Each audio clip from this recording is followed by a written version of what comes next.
বাদাম বাদাম বাদাম বাদাম কিসের বাদাম ও যে গান শুনছে বাদাম বাদাম যা শুনতেছে ছোট বাচ্চারা তাই শিখতেছে কথা কর না গে শিখতেছে না। আমার এক ছোট নাতি নাম সুন্দর হোসাইন আমাকে একদিন এসে বলতেছে দেখেন ওই টার্গেট লাইট মারতেছে ভাই ওই কে মারতেছে আপনার ক্রিয়া করে না ওই পিছনে যারা আছে তাদের বলতেছে। এই আমার এক ছোট নাতি হোসাইন আমাকে বলতেছে যে নানু ভাই আপনি মেসি না নেইমার। আমি কইলাম কে রে মেসি নেইমার কে রে ছোট্ট না তানজিল উমা মাদ্রাসা হাফিজে পড়তেছে উনি আবার আমাকে বলতেছে মেসি না নেইমার। আমি কইলাম ভাই আমি নেইমারও না মেসিও না। মেসি নেইমার কে ফুটবল খেলে দেখছেন ছোট থেকেই মেসি নেইমারের ট্রেনিং করছে। আমি মনে মনে চিন্তা করলাম তোর মা হয়তো আমার মেয়ে হলে কি হবে, আব্দুল কাদেরের মায়ের মতন হবার পারে নাই জোরে কোন ঠিক। আমি ইচ্ছা করলে একটা পুরুষ কর্মীকে নিয়ে ওয়াজ করতে পারতাম কিন্তু পুরুষ কর্মী বাদ দিয়ে একটা নারী কর্মীকে নিয়ে কেন ওয়াজ করতেছি, কারণ নারীরা যদি ভালো হয়ে যায় প্রত্যেকটা যুবক আল্লাহর ওলি হয়ে যাবে। জোরে বলেন কি অপরাধ শুধু কোরআনের হক তাফসীর করার কারণে ভারতের ইন্ধনে বাংলাদেশের স্বৈরাচারিণী তাকে জেলখানার মধ্যে তুলেছে। ধরে গণ কথা ঠিক কি না? প্রত্যেক মাহফিল আমরা দোয়া করে আল্লাহ কোরআনের পাখিকে তুমি হেফাজত করো। এত বক্তার দোয়া প্রতিদিন আল্লাহর কাছে যায়, আল্লাহ জেলের মধ্যে হুজুরকে খালি তাজা করতেছে। যত দোয়া হয় হুজুর ততই সুন্দর হয়। ভারতকে খবর কি রে 13টা বছর হয়ে গেল এত নির্যাতন মরে না করছে না তাজা হচ্ছে। তো এক তো জেলখানাত মারা যাবে না, যেটি মানুষ বাঁচায় সে জায়গা দিয়ে মারা যাবে। 2 দিন আগেই 2 চামচা ভারত থেকে ঘুরে আসলো, আসার পরেই হুজুরকে জেলখানা থেকে বের করে দেবে। হুজুর বললো আমার কোনো অসুস্থতা নাই, আমার কি জন্য জেলে হাসপাতালে নিয়ে যাবেন, আমার তো কোনো অসুস্থতা নাই, আমাকে হাসপাতালে কেন নিয়ে যাবেন? গাড়ির থেকে নামার সময় হুজুরের জান্নাতে হাসি দেখেন না? হাসপাতালে নিয়ে গেল, তার ছেলেরা বলতেছে আমরা সকাল থেকে বসে আছি, আমাদের বাবা দুনিয়ার থেকে বিদায় নিবে, অথচ আমাদেরকে আমার বাবার মুখ দেখতে দেওয়া হয় নাই। একজন নার্স বলেছে একটা ডাক্তার হাসি মাখা হুজুরকে কি যেন ইঞ্জেকশন করলো, করার সঙ্গে সঙ্গে হুজুর পড়ে গেল। কিছুক্ষণ পর হুজুর দুনিয়া থেকে বিদায় নিল। বোঝা গেল আল্লামা সাঈদী মরে নাই, শহীদ হয়ে দুনিয়া থেকে চলে গেছে। বলে কোন কথা ঠিক না? আল্লামা সাঈদী তুমি মরনি, শহীদ হয়েছ আমরা এটাই জানি। আল্লাহর বান্দার একটু মনোযোগ দিবেন।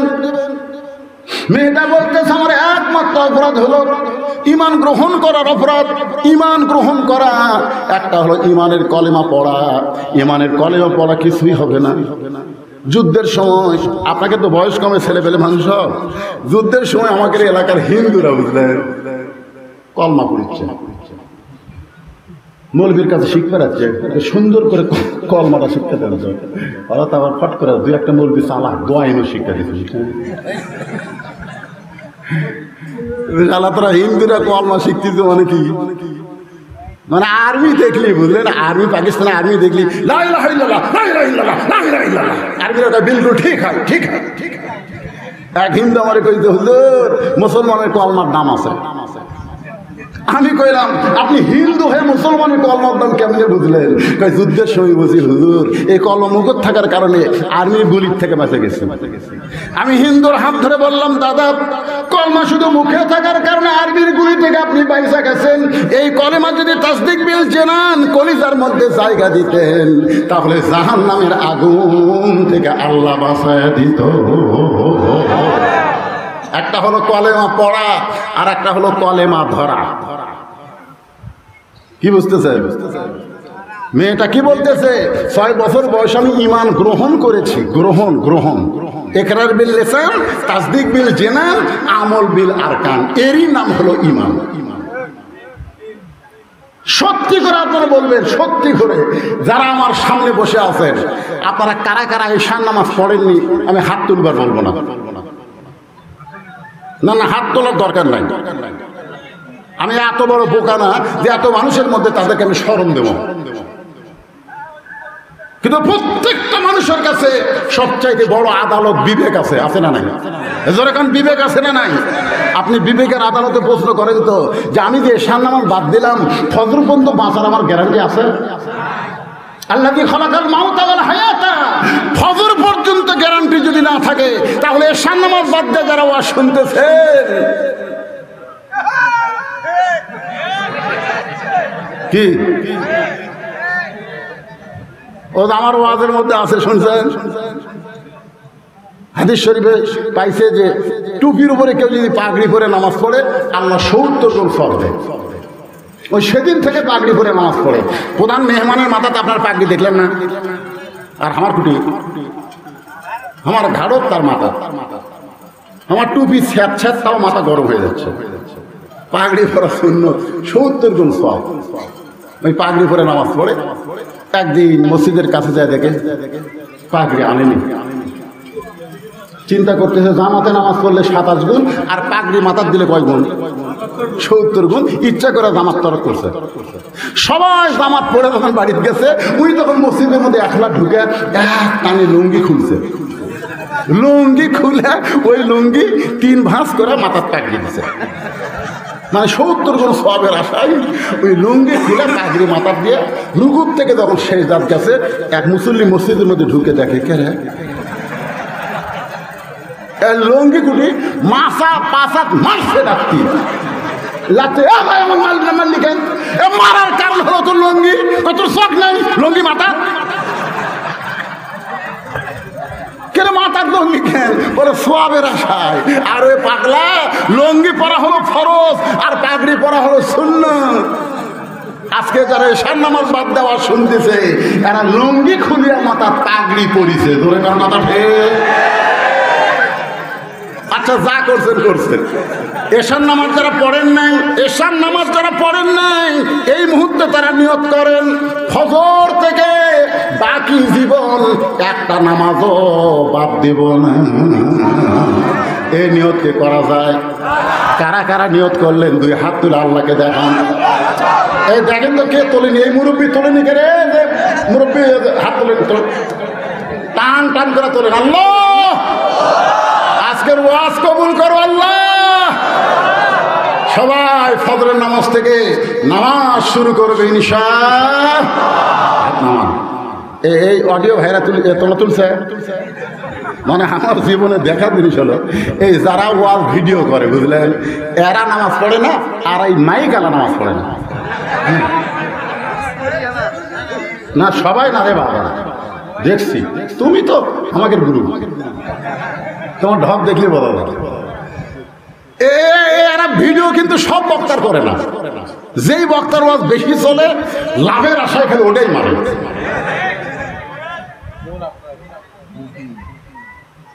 সবাইকে হাত করলে মাঝখানে ওটা বসা করতেছেন কেন? শেষ করে দেবো। ওটা বসা করেন কেন?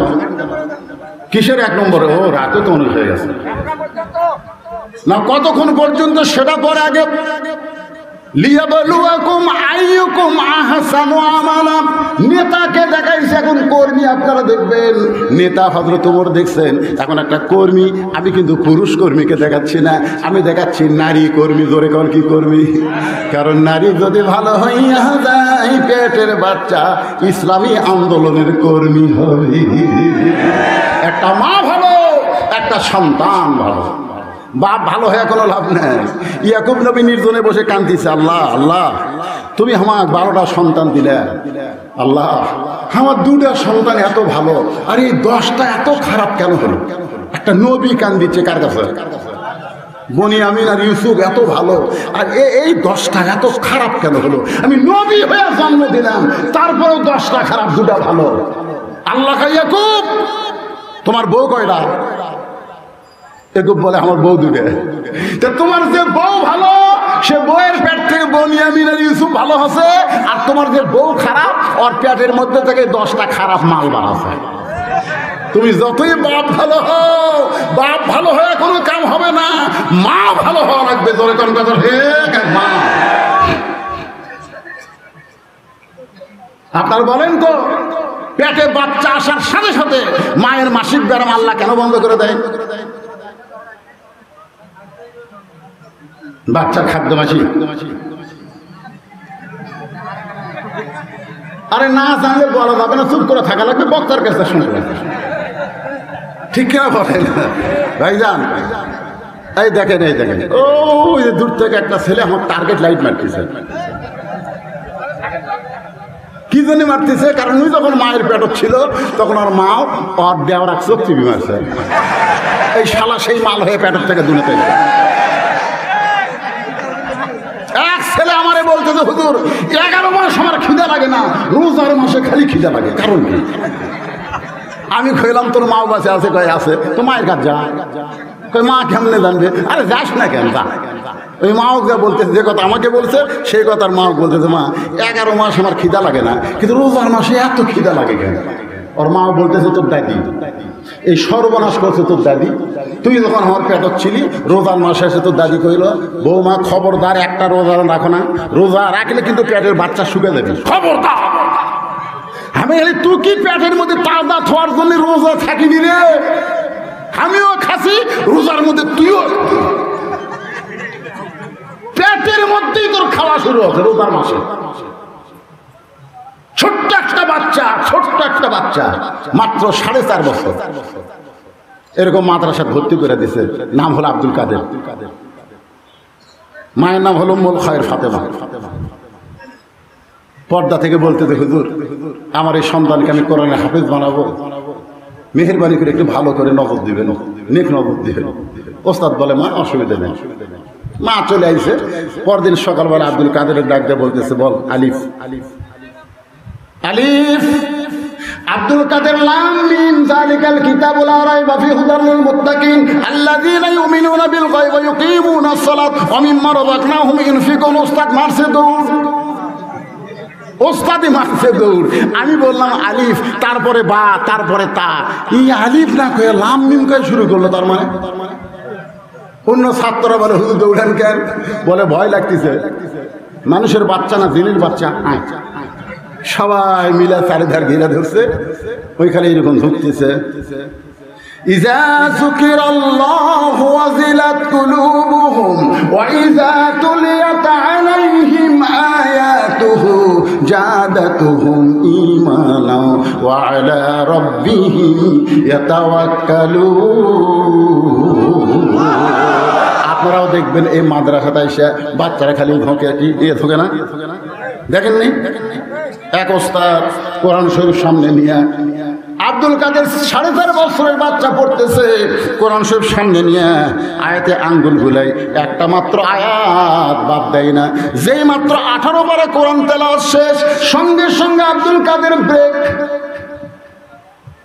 আর কোরআন পড়তে পারে না। সমস্ত ছাত্র শিক্ষক বলার পারে না কেন?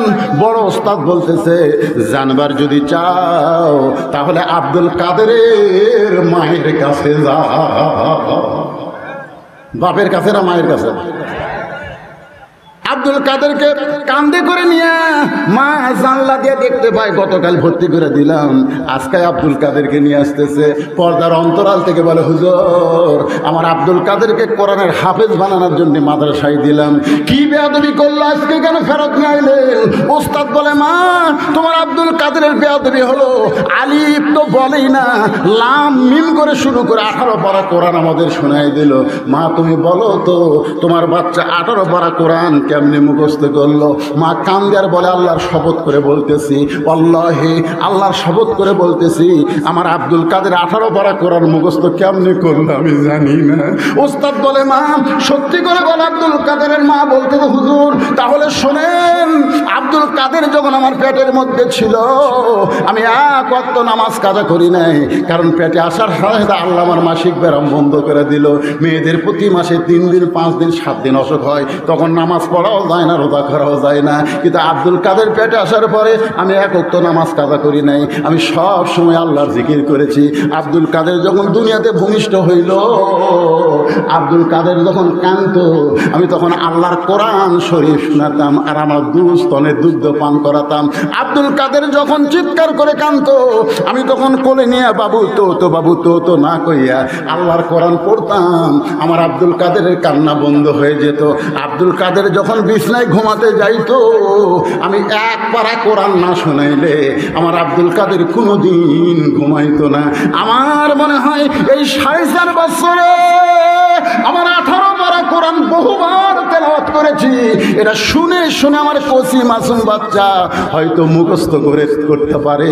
সমস্ত শিক্ষক ছাত্র চিল্লায় বলে, মা যদি ভালো হয় পেটের বাচ্চা আল্লাহর ওলি আব্দুল কাদের পেটের ভিতর থেকে মুখস্থ করে আসে নাই। অনেকে বলে পেটের ভিতর থেকে, পেটের ভিতর না, ওই ছুট্টানে বাচ্চা কথাই শিখিনি।